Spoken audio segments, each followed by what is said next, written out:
Welcome again to Faithful Believer. If you're not faithful, you're not a perfectly believer.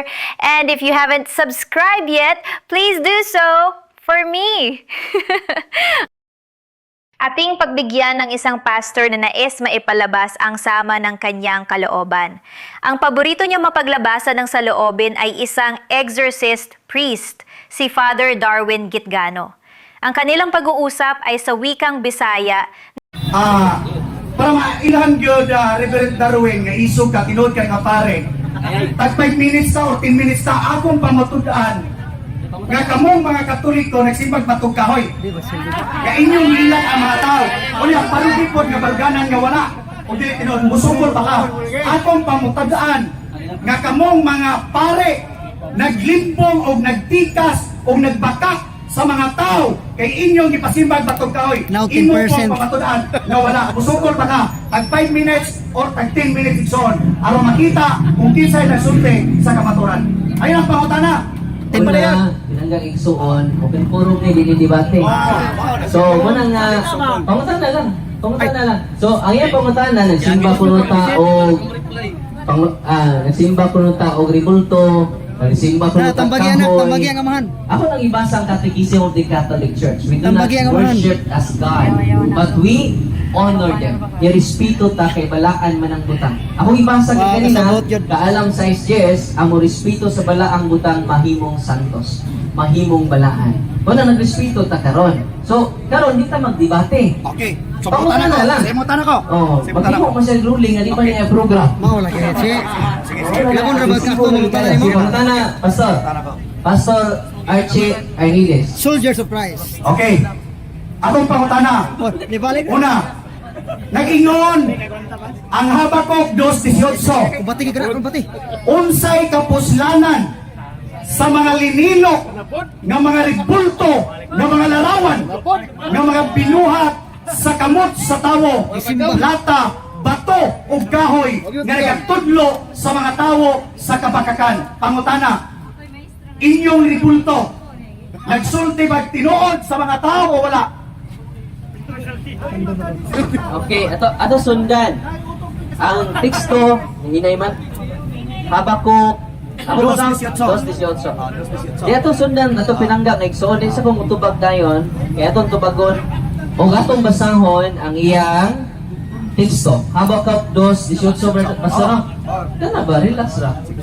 Ayaw minad-adadaan ng inyong tantong-tantong, hindi mo manana. Yung may manginanglan man dyan, kung mulakaw mo. Okay. Ato basahon na. Masak pa ni ron. O lagi. Masak pa ni. Hindi baka nun, no? Habakuk 2. Okay, ang usa. Maglungag na ko siya. Ibalik dahil. Habakuk 2:18. Oh. Unsay kapuslanan sa Diyos nga gibuhat lamang sa tao. Tinugdan kini sa mga baka. Nganong saligan man sa tao ang amang nga Diyos nga iya rang binuhat. Okay? So sa gibutang dinhi Diyos dili larawan sa santos. Okay. So uningon pa dinhi Pastor Ache nga ayaw ka mo paghimo sa larawan sa mga santos, santo ka. Ya amang mana. Unya, o lagi, nabre larawan mo sulti. So na imong larawan Diyos sada kay di mo sulti. Inyong ribulto riban mo sulti. Unya kana imong larawan, mo sulti na. O dili, di ka muna siya. Kada sa imong larawan, musulti na. O dili, ano na O bakakon sa na, basta mo. Ano nag-ampo man mo na. Yan lang pa yung itato. Bakit ay Sige lang. mo tato? Kalma naman, kalma na. Pato. Sigas. Ano yan mo na, sige. O si Jesus!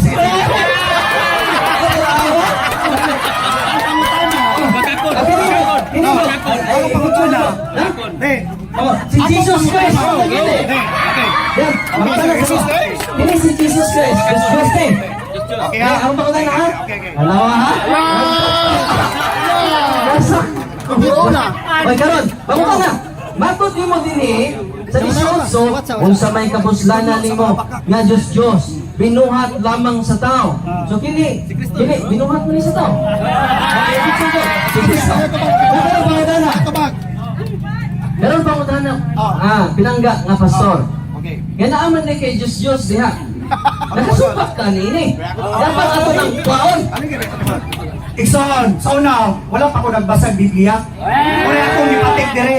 Pero sa diya sa Roma 1:22-25 nga ako nabasahan, paminaw mo mga Katoliko nga Romano, matod nila, maalam sila apan mga buang-buang di ay. Nga naman, ino sa San Pablo, imbes si mayaon nila ang Diyos na mo'y nagbuhat sa langit o sa yuta, mao na nagihimaya nila ang mga binuhang sa kamot sa tawo.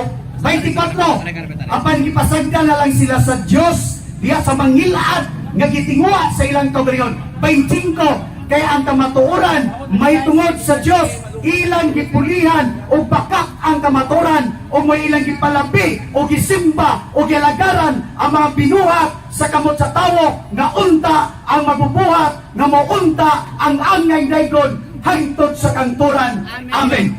Ganon, inyong ripulto.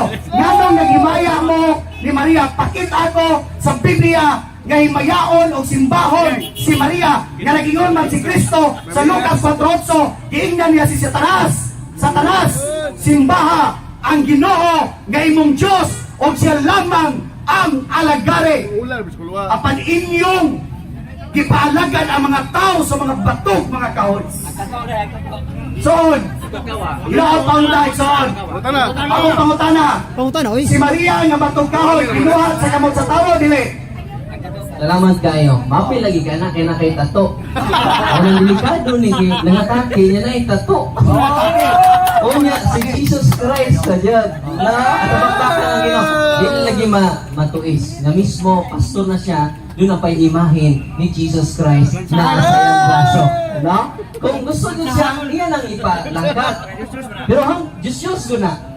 Matod pa niya. Mula nga pinahanglan niya ng langkaton. Parang dili siya maigo siyang kaugalingong panabot. Kaya ang iyang kaugalingong panabot, bawal jud ang langawan. Yung saon na rin ang tubon.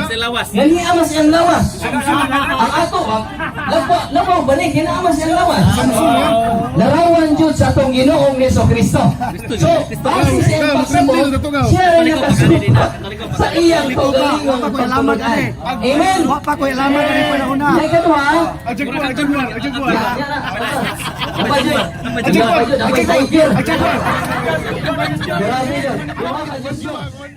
Daghang salamat sa inyong patanaw. Ug mayon ta ko nakahatag kami katinawan nga nakapapukaw sa dugay na nakatulog na kamatuoran. Ayaw bayain tawon kalimot pagtuplok sa mga buton na isama sa subscribe, like ug share. Pasaylo nga kung may mga bahin nga nakapasakit sa inyong dugan.